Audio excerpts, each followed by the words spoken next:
I'm gonna call on you. I'm gonna call on you. I'm gonna be loud, and the people on the thing are saying, "Why is that woman yelling?" I guess everything's on. No, we're not really talking now. Oh, better turn it off. If you put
also lift up those that we don't know about, but you do.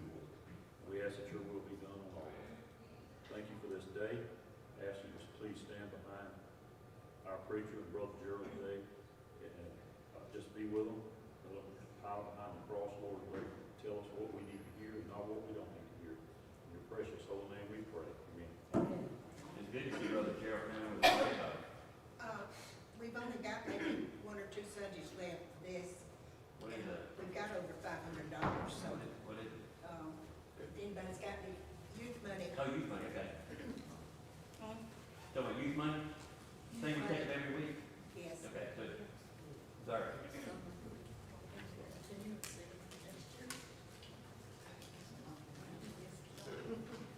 I was on the mute. Yay. Okay, I've got it on now. Sorry about that. Old age. Did y'all all read your lesson? Yeah. Jethro and Moses. The only Jethro I ever knew of was the one on Jethro Bodine or Jethro. I can get you. Called Jethro? Yeah, I was called. That's what Dan always called me, was Jethro. No, sir, they're in his brother's office, and we go in there, be on the bookshelf, bottom shelf. Okay, thank you. What's something you've learned the hard way? To turn the mute button off? About everything. Everything. What all I can't remember? Constantly remember. Oh, I've done that. Oh, I've learned how small Albany, Georgia is, because I'll be talking and something will just start coming out and they'll say, "That's my sister," or "That's my wife." That's my, I'm like, "Oh, shut up." My wife. Yeah. His wife wasn't standing there when I was saying that. All of a sudden, "Yeah, that's my wife." It was not a good experience.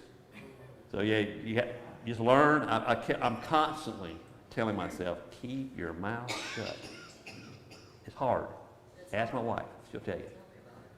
That's why you don't repeat rumors, because they may have been the one started it. That's what it was. That's not quite right. Yeah. You're talking about my wife. Sorry. Be ready to give and receive godly wisdom. Giving is the easy part, right? It's when we try to receive it. They come to tell us. We think that, who are you to tell me? But that's where humbleness and humility comes from. We have to receive. That's like I never like to receive things. I like to give things. Then my uncle told me one day, he says, "You're robbing me of a blessing, don't you?" I said, "What do you mean?" "I'm trying to give you something, and you're refusing it. And so you're robbing me of a blessing. God blesses me when I give people, and you're not letting me give it to you, so you're robbing me of a blessing." That's a very valuable lesson. So I try to always be happy to receive, be grateful to receive, and then and just like when you give, you don't want anybody to reject your gifts, do you? They don't want to be rejected when they try to give their gifts either. So we have to be humble enough to receive. They can throw it in the trash after I leave. Yeah. Do what? They can throw it in the trash after I leave. Yeah, you may not like it, re-gift it. Just don't re-gift it to the same person. Exodus 18, 9 through 11, 14 through 21. The Bible meets life. We have a choice. We can learn from experiences, or we can learn from the experience of others. Learning by our own experiences can often be painful, frustrating, and time-consuming. Learning from others shortens the time frame and lessens the pain and frustration. Right? That's what we've been there and done that, and that's why we all don't do the same experiences. We always learn from our experience so we can share with other people, so they don't have to learn the way we learned. And that's what's good about it. That's what I'm talking about in the scripture. Remember, he said, remember where I was and where I am now. Remember where I don't want to go back to and where I do want to go to. And that's what this is all about. A wise person allows others to go through the stress and learns from their experiences. So let somebody else take the beating, right? It's not as good of a memory as what he had, but we learn from their experiences not to do whatever they did. Saves us a pain. Yeah, exactly. We need 3 types of people in our lives. Friends, those who walk alongside us, whom we can mutually support and encourage. What does it say about having friends? You must show yourself friendly to have friends. I don't have any friends. Well, do you show yourself to be friendly? Go out of your way to be a friend. And then show them what a true friend is. It's not a friend who here's a little secret, then you go and tell, "Do you know about," that's not a friend. That's a gospel. Mentors, those who learn from us, those we learn from as they share wisdom in life and lessons. They challenge us to grow and fulfill our potential. Do I all have to do drugs to learn that drugs aren't good? Do I have to drink to become alcoholic to know that alcohol's not good? You don't have to, but Yeah. You have to calm down. Yeah, so, we learn from other people's experiences, just like these missionaries. We learn that we are some kind of spoiled people here in America. When we learn that the missionaries, might have a meal right then. They may not have a meal in 3 hours or whatever. They may eat one time a day. Where we eat 4 or 5 times a day. I learned from a friend of my son's friend. He came from Mexico, and he said that, he's talking to Mark one day, he said, when we were little, when we got hungry, we went and found something and killed it and ate it. That was our meal. There's no refrigerators, there's no quickie stores, there's no McDonald's. We went and found what we was going to eat at that moment, we killed it and ate it. And that's their life. We don't even think about that, do we? That just, take that for granted. Those we mentor. Each of us ought to be mentoring others, someone with whom we can share our experiences. As we have been mentored, we can do the same for someone else, and everyone can profit from the wisdom and experiences of others, and we can share those things with others. That's why it's so good that I waited on Brother Aaron to come give this message. I got tied up in the other class. Where are you at, brother? Right there. You done? Okay. I got my read finger. that paragraph? I'm done with that paragraph. Praise the Lord. Okay. Okay, everybody. I'm Pastor Aaron. Good to meet y'all. So, I did want to come in today to share with you a little bit about what we're voting tonight. I've mentioned it in detail on Wednesday nights and Sunday nights, but we've had people say it every week, and then last week we had the motorcycles, and then last week was Memorial Day. Anyway, I haven't been able to go into a lot of detail about what's going on with the Christian school and college. So I want to take questions and get everybody up to date on kind of what we're looking at and what we're doing. We're going to be voting on just going deeper into seeing about the Christian school because it's going to be a smaller school to get started. And we're going to have maybe K4, K5, or kindergarten in first grade, something of that nature. We've got to get the fire marshal out here. We've got to do all of that stuff. As you know, to my knowledge, there is not a Christian school in Lee County right now. There is not one. Now, we do have 2 in Doherty County, maybe 3. Anyways, we won't get into all of that. We have enough people in the Redbone area to I think, to take care of a school. We have a ton of people out here. As you know, the school system is, Brother Brian and everybody will tell you, is that it's in a hard position because they have a lot of kids that don't have parents, and it's just a bad position for everybody. And so I was raised in Christian education. I'm a firm believer in it. I really believe that God is going to do some big things through that.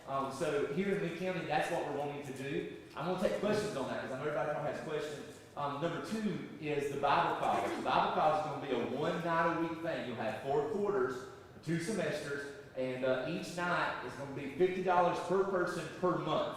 The only reason I'm charging just that very little for the college is because I want some. I can give it. It's not going to cost us anything because it's going to be. My dad has a Bible college. They already have the videos. They're going to watch 2 videos a night, and then I'm going to do an hour class, and then the next week Brother Mike will do an hour class. The first one's going to be on Bible doctrines. The second one will be Brother Mike will teach on missions.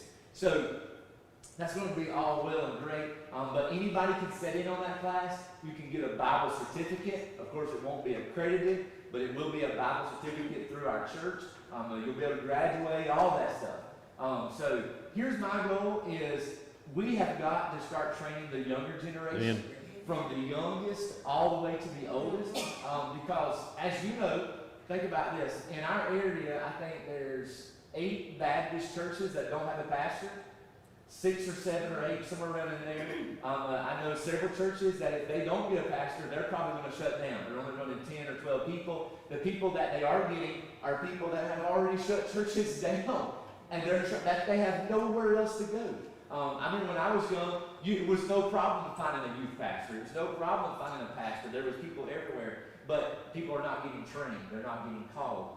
So what we're hoping to do is, this is just between us and our church, is that if I send a young man off to Bible college, when I bring him back, I've got to train him to do stuff in Lee County, if that makes sense. If I send somebody to a Bible college in Pensacola or California or Oklahoma or anywhere, they're going to come back with that mentality that doesn't really work with my mentality.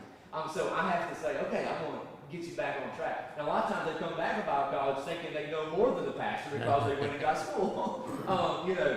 So this will be a way we can train our young people here. I really believe that in the next 20 years, this is going to be huge for our church because we have invested in training people, if that makes sense.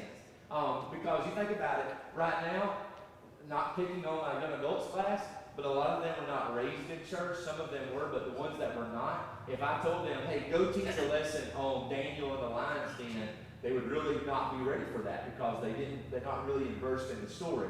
Y'all are immersed in the story because y'all were trained at a young age.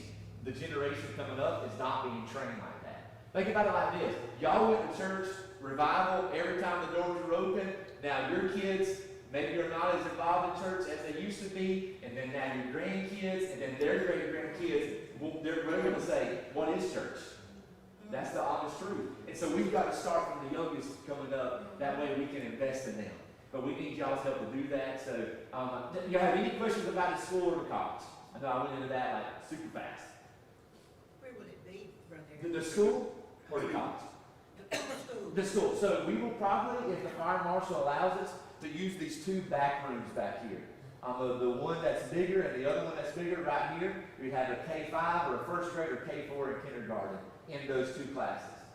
That would be our goal. Our ultimate goal is for God to lay it on somebody's heart here in Lee County to maybe give us a warehouse or a building or something that we can expand. I've got 1,000 questions from people saying, why can't we do more classes? I don't have enough room to do more classes.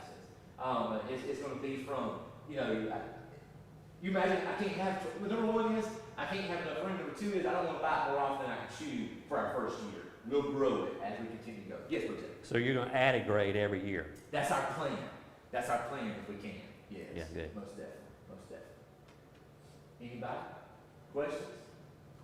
Yes, Lieutenant. The college, Yes. is that gonna be here It will be here in the fellowship hall. Yes, sir. in the fellowship hall? In the fellowship hall. Yes, sir.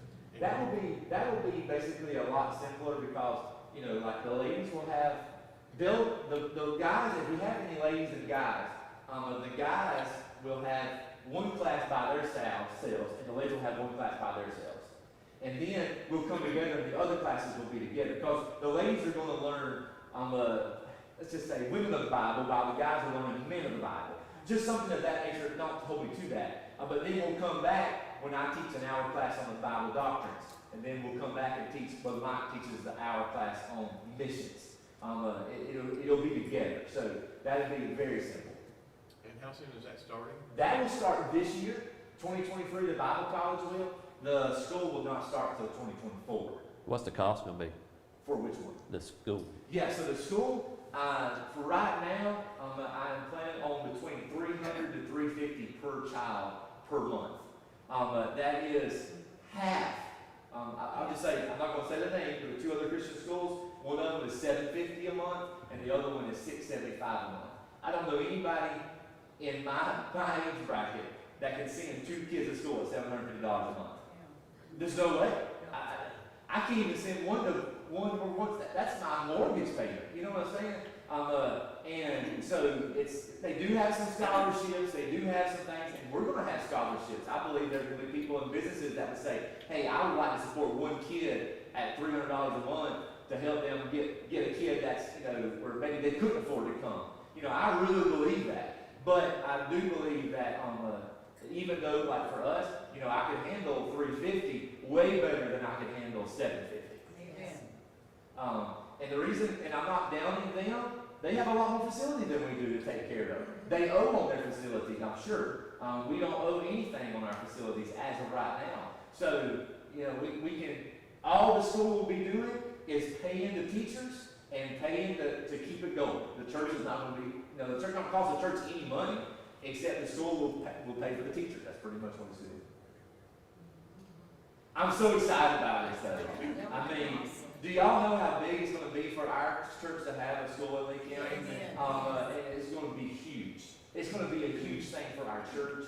It's going to be a huge thing for the community. And I'm just praying that people get behind it and we can see God, maybe it would even be close to here, maybe somewhere in Lee County, that we can actually have a full-fledged school that we can run. One reason I'm doing this, and I don't think all y'all signed my note. One reason I'm doing this is because Brother Mike is on board now. Brother Mike, Brother Brian, they're very much smarter than me when it comes to the laws and comes to code work and all of that stuff. I know enough to be dangerous with that stuff. I know how enough to talk my way out of stuff, but they actually can. Brother Mike is brilliant in this stuff. He's already got everything laid out. He's ready to go. He's ready to rock and roll. And it'll be, the one reason why we're doing it is because we have Brother Mike, honestly, because he is sharp in this stuff. Yep. And I mean, the dude has a master's degree in oceanography from Great Britain. If y'all know, he worked for George W. Bush for Secret Service. Brother Mike was over Secret Service for President George W. Bush. so don't make him mad. Yeah. I mean, he has his pilot's license. He has his scuba. He can teach scuba diving. I'm like, what have you not done in your life? How do you have this much time? Yeah, he's very organized though. Me, I'm not. Yes, Mr. Charles. The land across the road over there, did that fall through? Yes, ma'am. Y'all need to call y'all's commissioner and bug them about this. They will not sell us that land over there for a couple of reasons. They say, number one, they can't sell us that land because of, it's like this. I'm a commissioner. Just imagine, I'm a commissioner. Y'all got a second? Yeah. I'm a commissioner. Brother Jeff wants, me and him are best friends. And he's like, man, that piece of land back there behind that church, like, will y'all sell it to me? And I'm like, oh yeah, sure. You know, what are you gonna pay for it? $10,000. Okay. Well, that's a buddy system. They try not to have a buddy system. I understand that completely. I don't want our commissioners buddy with somebody buying all our land that the county owns. But my thing is when it's a church or an organization that wants to put it to good practice for the community, that's like, we're gonna build a life center that's gonna help the community out. Where are we going to feed people in Red Ball that are starving? We ain't nowhere to feed them. So I tried to do it that way. They said, oh, you know, well, how can you sell it? We can put it out for bid. Well, if we put it out for bid, if we bid, somebody might bid against us and we not get it. Well, then the county says, well, then if you don't get it, then we don't have it, nobody has it, and nobody will get it. And I'm like, well, right now, nobody wants that piece of property. Who wants that piece of property back there except us, really? It's a big hole in the ground. So no man, it's fell through. I just gave up on it. I have talked to every commissioner. I have talked to city manager. I talked to John Blumenface. God's time. It's God's time, yeah. We are praying about maybe buying some houses. So as you know, if we're going to run more people, we're going to have more room for parking, and we don't have enough room for parking. So just pray about all that. God knows. It's just no. That's falling through. But God's got you. God's got it. It's God. Okay, anybody else got that? Yes. Beautiful cow. Oh, thank you very much. Thank you very much. That's the best thing, the question I've been asked today. Good deal. Anybody else got it? Budget. Are we still filming? Yeah. So it wasn't just between us. Well, it's okay. It's okay. Only way I watch Sunday school people that are in our church, so that's fine. They know about it. Anybody else got it? I do want to tell you this.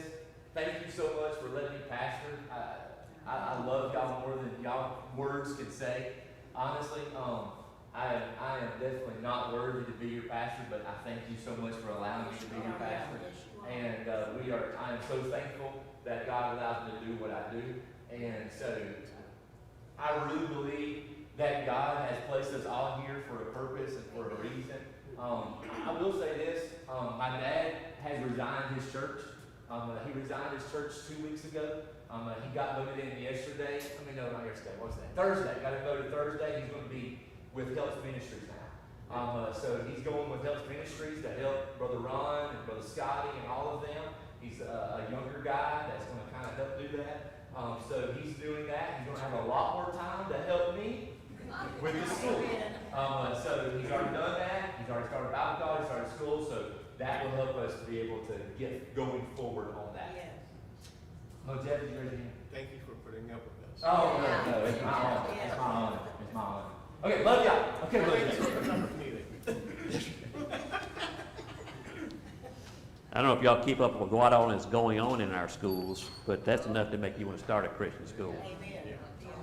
I mean, it's just horrific, the things that are going on that we don't know about and has been going on for years that nobody talk about. Brian knows. Brian knows. Is that an amen? Well, I know my children had to move so they could go to that, private school down in Baconton because of the big county schools. I heard stuff the other day, what they're teaching these young kids. I mean, it's pornographic and it's beyond. I said, can you believe that we're even actually having a discussion about what's being taught to our children? I mean, they're teaching these little kids stuff I didn't know till I was like 13 years old, and I was a very inquisitive little child. You know, so it's just crazy. Let's see here. With the bottom of page 15, yeah, Got to find my glasses again. last paragraph. Today's session looks at a brief incident of mentoring in the life of Moses. Without the mentoring that took place, Moses' life could have been quite different, and we know that. You know, the Bible says, God said that Moses was the meekest man on the earth. Very quiet. And that's why he said, when God told him, you're going to go speak, he said, I can't speak. And finally taught God to let Aaron go and talk for him, which he later regretted after he came down off the mountain. Aaron had made the golden calf. Remember all that? So, I understand, you're talking loud. all right. I understand that Aaron never did talk, it was Moses. I have to really look at that, but I heard someone say that actually Moses did all the talking or whatever he says. I don't know that for a fact. Well, that's why it's so good to read the Bible and not commentaries. You get more confused on commentaries. Be ready to give and to receive godly wisdom. Exodus 18, 9 through 11. And Jethro rejoiced for all the goodness which the Lord had done to Israel, whom he had delivered out of the hand of the Egyptians. And Jethro said, Blessed be the Lord, who hath delivered you out of the hand of the Egyptians, and out of the hand of Pharaoh, and who hath delivered the people from under the hand of the Egyptians. Now I know that the Lord is greater than all gods, for in the thing therein thou dealt proudly, he was above them. Did y'all read the first part? Do you know who Jethro is? Father-in-law, Zipporah. Yeah. And he was over the Midianites, wasn't it? Yeah, Midianites. Have you looked at what the Midianites believed in? They're an offshoot of Judaism. They believe somewhat, but they believe that there is one God, but they don't believe anything about. And then later on, they said that the Midianites was now called a religion called the I wrote it down somewhere. The Druidism or something like that. Druidism. You read about that? There's only like 1.5 million of them, but they were right along the side of the Israelites, but they got an offshoot because there was Jethro was a son of Abraham through not the handmaid, but that Ishmael group that went up. He's a group off of that group. So what they believe is a little off from what the Jews believe, but more so. But anyway, so that's where he came from. So when he says that, now I know that the Lord, and he was the priest of them at that time. He says, now I know that the Lord is greater than all gods, little g, because they do believe in, they have to have offshoots of everything. So it says that Moses was about 80 years old when God called him to lead the children of Israel throughout there. So they said he was about 40 years old when he married Zipporah. So Moses, the great Israelite leader of the Exodus out of Egypt, profited from a mentoring relationship with his father-in-law, Jethro, in the early years of the journey out of Egypt. We read about Moses' first meeting Jethro, also called Reuel, in Exodus 2, 16 through 21. And after fleeing the Pharaoh in Egypt, Moses met Jethro in the land of Midian, and subsequently Moses married one of Jethro's daughters, Zipporah, and for the next 40 years Moses tended the flocks of Jethro in the wilderness of the area of Midian. Do you remember that story? Because he defended the girls, so Jethro gave him Zipporah to be wife because he took care of the girls, and then he wound up being a shepherd for him for 40 years. So now that puts Moses up to about 80 years old, right in that area. So after Moses encountered God at the burning bush, 3:2, he decided to return to Egypt with his wife and family. At some point, either during the journey back to Egypt or after arriving in Egypt, Moses sent Zipporah and his 2 sons back to Jethro, 18:2. The reason for this move remains a mystery, but perhaps Moses did it to protect him from the wrath of Pharaoh during those months before the Exodus event began.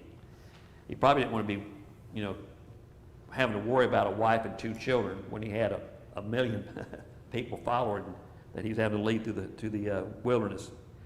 When we come to Exodus 18, Moses and the children of Israel had seen the plagues in Egypt and experienced the miraculous crossing of the Red Sea, water from the rock, quail and the manna in the wilderness, and now they were camped at Rephidim, a short distance from Mount Sinai, where the people would soon encounter God. It is at Rephidim that Jethro caught up with Moses, delivered Zipporah and her 2 sons to Moses. Now, the children of Israel only saw God as a pillar of fire leading them through the wilderness, right? And then they only heard what God said through Moses. Then he went and got the 10 Commandments, came down, all that thing with the golden calf and all that stuff comes out. So they've not actually heard God's voice. That's what they're fixing to get when they get over here in this other part of the lesson. It says, Jethro is identified as the priest of Midian. And that's what I was talking about, the Druidism, or whatever it's called. And while no mention is made at this point concerning the particular God he represented, in verse 11, Jethro declared, "Now I know that the Lord is greater than all gods." So he actually was able to take that knowledge he just gained back to his people, who he taught other things to, right? Because he was the priest of that group of people. Hearing of all the ways God had acted on behalf of his people, Jethro acknowledged the greatness of Yahweh, which is our God, and he sacrificed a burnt offering to God. A great meal was held in God's presence that included Jethro, Moses, Aaron, and the elders of the tribes of Israel in verse 12. In this way, Jethro led the leaders of Israel in a joyous celebration of all that God had done for the nation to this point in time. Thus began a brief yet critical period of mentoring between Jethro and Moses. 2 different mindsets meeting. Moses knowing the true God, Jethro who knew a God. He only believed there was one God, but he didn't know if it's Yahweh or whatever. From the text of the passage for this session, we discover some truths about mentoring that will prove profitable. We often have people in our own families to whom we can turn for advice and direction. There is much that can be learned from family members. Look within your own extended family for wisdom and counsel from a mentor. Have you got somebody in your family who's a mentor to you? Someone you highly regarded? I think about my granddad. You know, he was a great godly man. Some of my cousins and stuff, I don't think I'd reference to. That's probably why I went this way, for a while. But there's somebody in your family that you thought of that, when you was doing it. Tim? You're his dad, that's right. My dad was always gone, it seemed like, but every time I saw him, he was in his room reading the Bible, and I never heard him, do anything out of what a Christian should do, So, anybody else? Nobody else? There will be people in our families who need to profit from our own experiences and knowledge. Look for opportunity to share with them. Who do you think of? Who do you think that has watched you and may have gained info from you? Because you're influencing somebody, whether you know it or not. Everything that you do, you're influencing somebody. You're being watched by somebody. Our children. Your children. That's right. Your wife, your husband. But our children want us to not say anything to them. They don't want to hear what we've got to say. Well, you know what? Just like Keep your mouth shut. Just like when we were little and we thought the same thing, when we got older, we realized, they were telling us the truth. They were only in our best inference, our best regard. They wanted to make sure that we did what we were supposed to do. But when your parent tells you that, your first thing you do, I'm going to do just the opposite. You tell me I can't do it, I'm going to go do it, And so, but they do learn. Like I said, raise up a child in the way they should grow, and when he gets old enough to depart from it, that is pretty much true. We'll come back to it and realize that, Mom was right after all. And then we'll realize, Mom saved me from a lot of grief because I knew my mama was praying for me. Because my mom was the disciplinarian in our family. My dad was always here and there. I can remember one whipping my daddy gave me, but that wasn't no life-changing moment. But when Mama got hold of you, it changed your life. When you say the first thing people in our families, I'm thinking about people who are alive, but my daddy he was a godly man, and when he went off to the war and came back different. Yeah. Christian. And he was a godly man, worked hard, ran a farm, but when the church was open, we were there. Yeah. That's the way we were.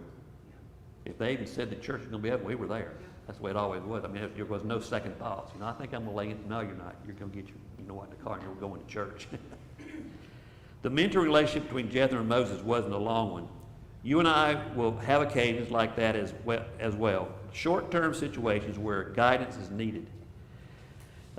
We should seize the opportunities when they present themselves. These could also be brief periods where we need direction from someone else. You ever heard the thing where you couldn't see the trees for the forest? You know, Yeah. we get in the fog of whatever we're going through and we don't see this and that. We've got blinders on. I've been there so many times, it's just ridiculous. And so it takes somebody or something to check me out of that and say, look what's going on around you, right? Have you ever been that way? Yes. So I'm not the only one. I feel so much better now. But that's what this is. We have to slow down and stop and think about what's going on around us. Like I told you this probably 1,000 times. I was looking at a rainbow one time or whatever, flowers or something like that. And God said, they've always been there. You just haven't been paying attention. You're so wrapped up in me, what my situation is, that we're not any benefit to anybody else.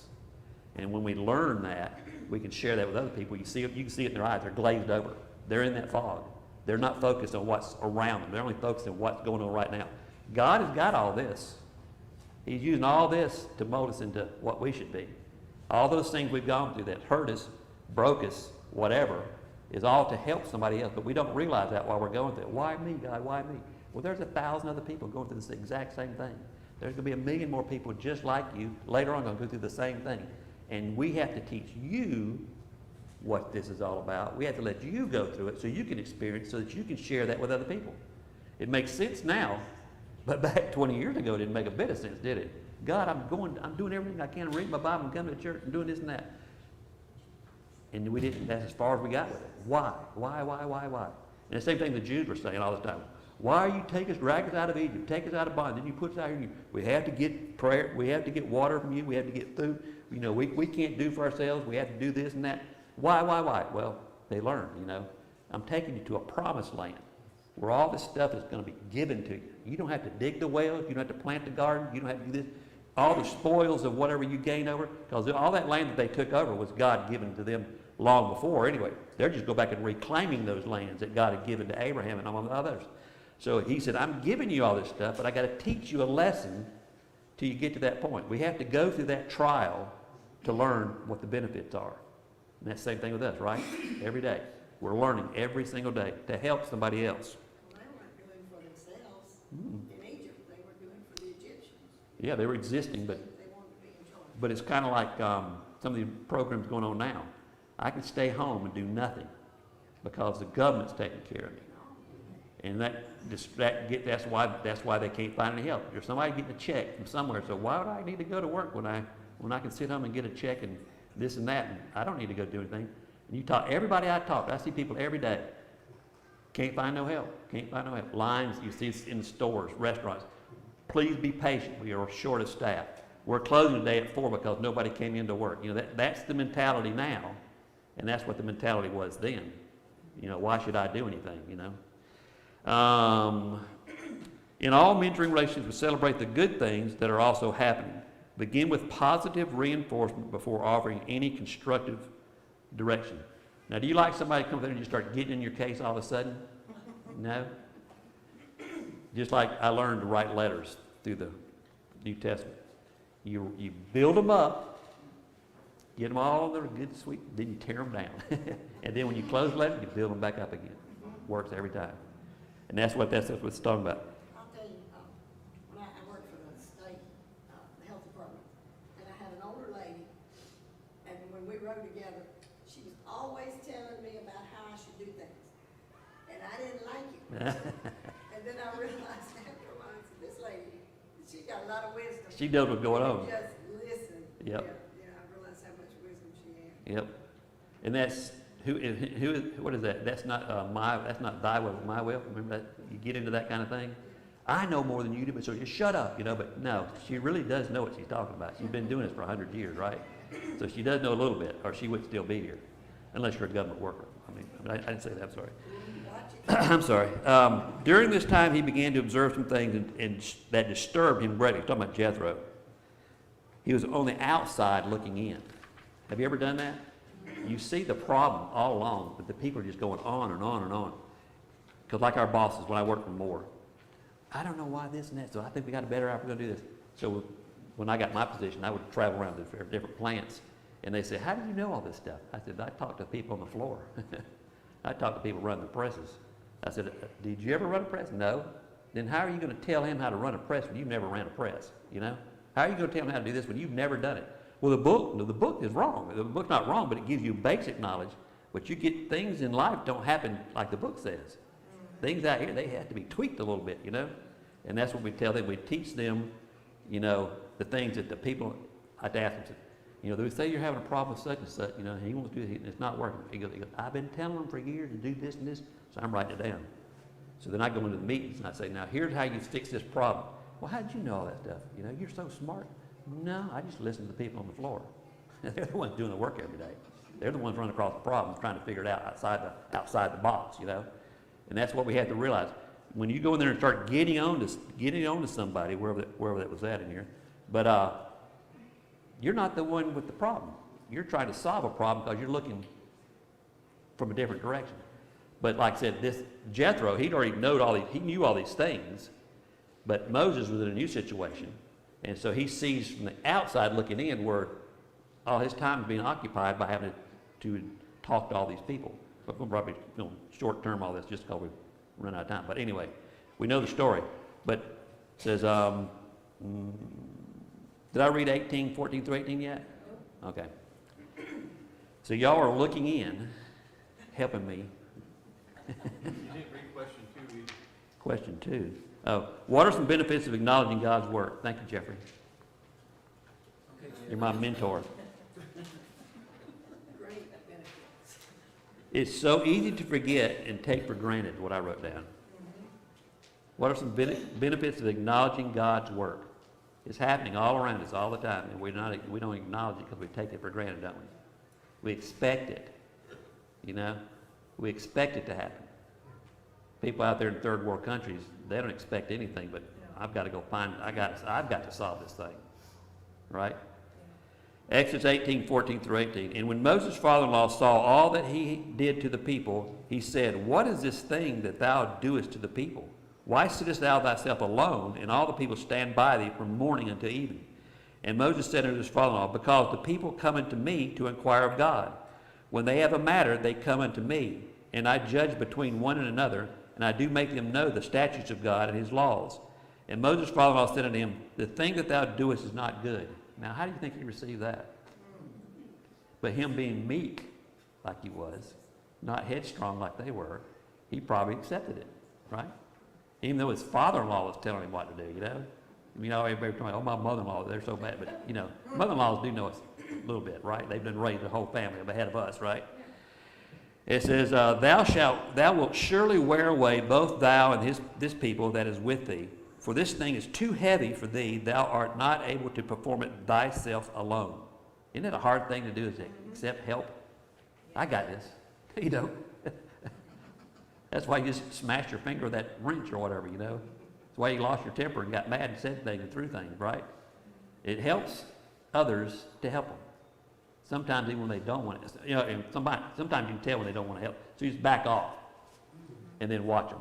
And after they done hit their hand 3 times, you say, can I help you with that? Sure, you know. And then they realize, you know, well, I guess he does know what he's doing. Just like it says in Matthew 11:28-29, come unto me, all you that are heavy laden. Take my yoke upon you. His burden is light. We try to do everything ourselves, and what happens? We get defeated. We let God, because being a Christian now, and the Holy Spirit lives within us, the Comforter who's there to give us peace and joy and all that thing, he is right here. It's just that we don't allow him to work. If we step back and get me out of the way and let God do the work, it makes things simpler, doesn't it? But we have to learn that because we're hard-headed, stiff-necked people like the Jews were. And that's why it says that the Old Testament is a schoolmaster to us. We learn how not to fight against God. He is the provider. He will provide if we would let him. But we want to do it ourselves. Difficulties in relationships happen. We are imperfect and sinful people, and disagreements and disputes will occur. Those are all positive things, right? They will occur. You count on it. That's one thing that's given. Taxes, death, and problems will come. Such was the case among the children of Israel as they made their way from Egypt to the land God had promised them. When you consider the nation was comprised of thousands of families, you get an idea of the challenge facing Moses. He found himself spending his entire day judging between one another. Can you imagine? Do we like to stand in line? Go to Disney World, wherever we go to, back in the day, before it was a good place to go. You get in line, you're there forever. And can you imagine, you're out in the desert, you didn't bring a snack, you didn't bring any water, and the line is as far as you can see. You got one man sitting right here, and then you got two people come there and they have an argument. So they're going to argue till the day is long to get their point across. And then he gets through there and goes, next. That would not be fun. But that's what he did every day. And that's what Jethro was observing. You cannot do this by yourself. This is where governments have actually taken this example, what Jethro tells him. You break down your system into thousands, hundreds, 50s, 10s, whatever. So then you put people over those different groups, and then at the end of the day, you have those 10 people who are now in control of 1,000 people come together every once a month, whatever, and then they discuss the problems. And he's only having to put up with them then. He only takes the big things rather than all the little trivial things.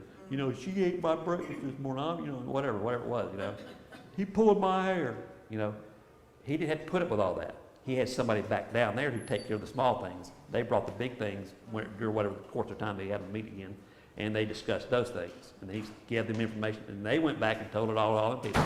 That just knocked out a lot. It says prior to Jethro's arrival, the Amalekites had attacked the Israelites in Exodus 17. The Amalekites were defeated, and perhaps some of the disputes between the Israelites centered on the division of the spoils taken. Now, back then, that's what they did. They did spoils of war. They'd go in there and kill everybody and take everything they got. Okay? And so to add to that, any short tempers created by the heat, the long journey from Egypt, and the need for water and food, and we begin to understand the challenge facing Moses. I wouldn't even want to be over 10 people like that, much less thousands. Through observation, Jethro discerned the difficult position that Moses and the people were in. The people would stand all day waiting for their turn to speak with Moses, who on his part was occupied continually with these menial tasks or matters, when most likely there were many more pressing matters to which he should have been attending.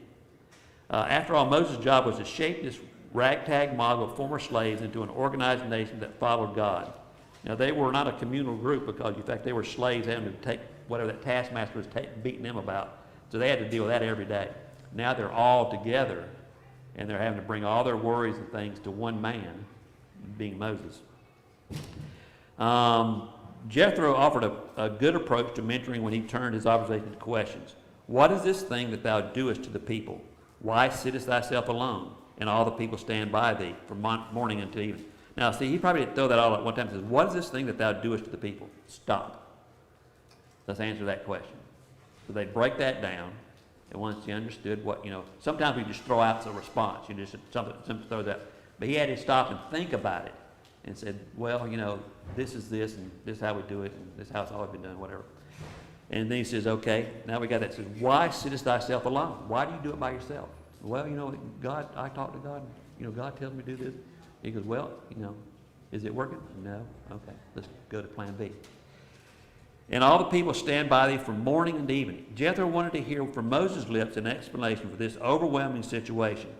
The questions he asked may have helped Jethro understand the situation and may very well have proved to be eye-opening for Moses.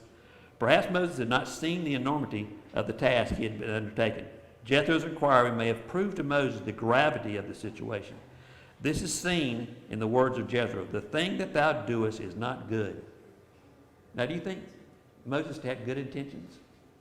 We can have all the good intentions in the world, can't we? But still be wrong or still mess it up because we are one person. I think God sent Jethro because he needed he didn't have anyone to reprove Moses or try to explain it. Right.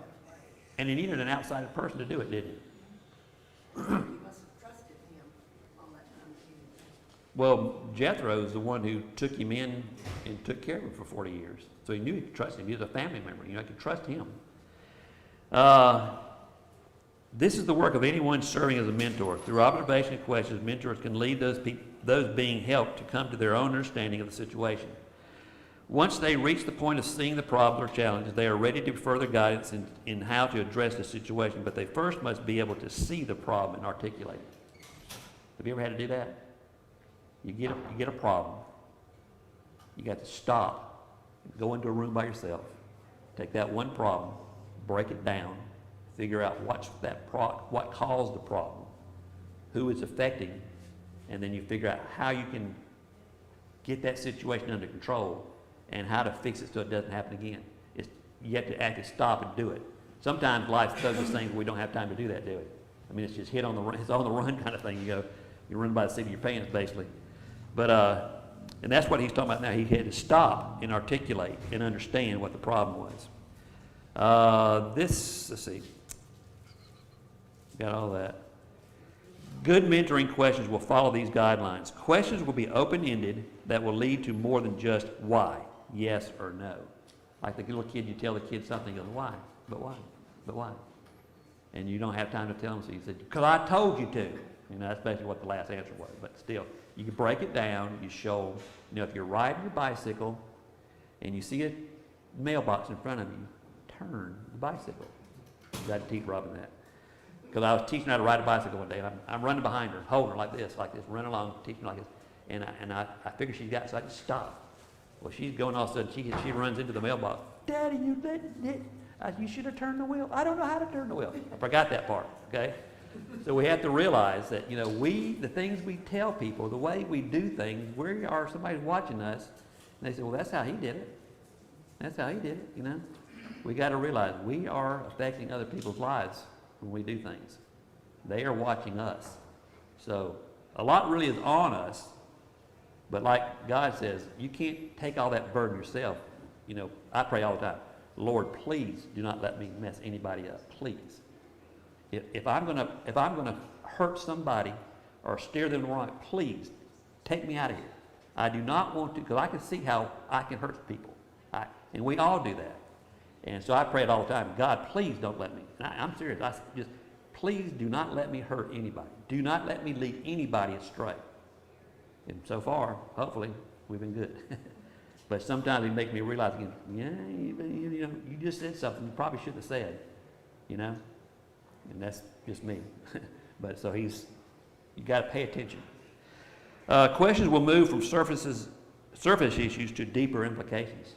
Don't we just deal with things on the surface a lot? I hear this all the time. Sweep it under the rug. We do that a lot, don't we? We got to stop, not be in such a hurry, and try to work things out. His will, not my will. Questions will allow a person to think more critically about challenges faced. Questions will progressively lead to growth, insights, and resolutions to the problem. In Moses' reply to Jethro, he revealed two aspects of his leadership. Moses represented the people before God and brought their cases to God. He was the mediator, right? Moses was God's representative before the people, teaching them the ways and will of God. So what he said, I'm teaching them, but he was teaching them one-on-one rather than as a group. Remember? Because he says, as they came, they do this, and I teach them the statutes and all those things, rather than teaching the masses. And that's what your brother Aaron does. But Gerald does. He teaches the group what they should do. So I always tell people to replicate yourself, rather than one-on-one. You do treat, but then when that person goes and tells 2 people, then it's 3 people, then he tells all of them, then it's 9 people, then it's 18. Then it replicates, it grows exponentially. When you share your stuff that you know, they go tell other people, and it just keeps growing and growing and growing from there. We'll all know one day when we're in heaven just what kind of influence we actually had. Sometimes we think, I'm not affecting anybody. You may be affecting people for good, or you may be affecting people for bad. But we'll know in heaven one day what kind of fruit we reproduce. We'll know that one day. We're probably going to have to end this up kind of short. Let's see. What role does our group play in helping one another receive sound advice? We're mentoring people every day, whether we know it or not, don't we? Amen. Right. I always tell my kids all the time, somebody is watching you. That's Jeff Cox's kid, just like his dad. No, hopefully not. But so they, like I said, Susan said you could do this, or Susan does this, whatever, They'll use that excuse, knowing all the time it might not be right, but they'll go push the blame off on somebody else. That's not good. And we're all sinners saved by grace. That's what I tell people all the time. I'm a sinner saved by grace. So, like I said, we are influencing people whether we sometimes mean to or not, people are watching us all the time. And where it says in any mentoring relationship, a major goal should include teaching concerning God and his ways. And just think about it. Wasn't Jesus a mentor to the disciples? And he was only there for a brief while. And then all of a sudden, he's gone. And look at the world now. All that came from that mentoring process. Jeffrey. Question 3 on page 20. Skip that. That's big. What's the difference between constructive criticism and just being critical? That's a good one right there, Jeff. Yeah. And like I said, have you ever been there and all of a sudden you've lost your temper and you go, do you know what you're doing? What's wrong with you? You know, and you get on to him, then all of a sudden you realize, well, maybe he doesn't know. Maybe I better just ask. Do you know what you're doing? Right? Change of tone, change of attitude, all that. I like constructive criticism, but I like it given to me in a good way. I don't like somebody coming down me, make me feel like I'm stupid, and tell me I'm stupid, and it's like then all of a sudden, you know, when he does that, when they do that, my mind just stopped. I don't hear a word they say from then on. I want to punch them or whatever, but I can't do that, right?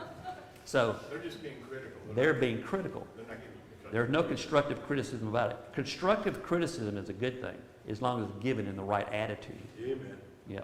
Good. And like I said, I like constructive criticism. Jeff constructively criticizes me all the time. I like it because he loves me. And his name's Jeff. So, you know, we're good there. We got something going on here. So constructive criticism is good, given in the right attitude. That's big for kids. We don't Oh, yeah. always do that. Yeah. We react to our kids. Jeff, Tim.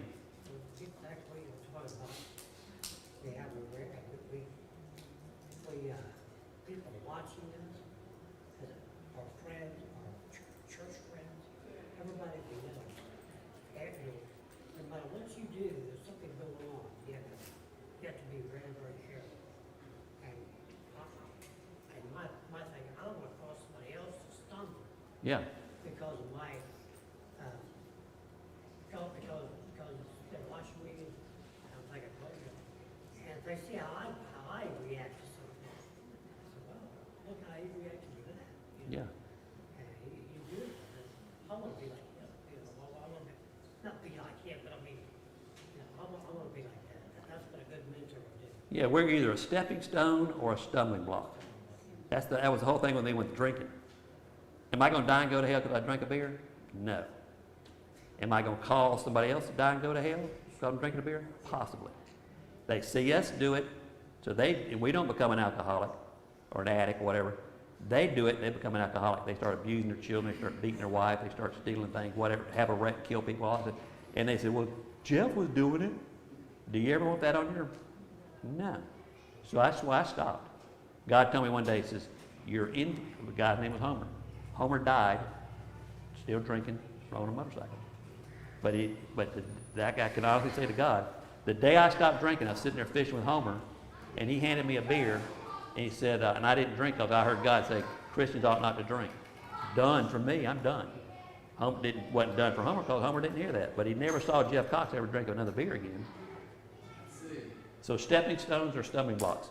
All right, let's pray. Dennis, you want to pray for us again? Thank you, sir, because you're such a good prayer.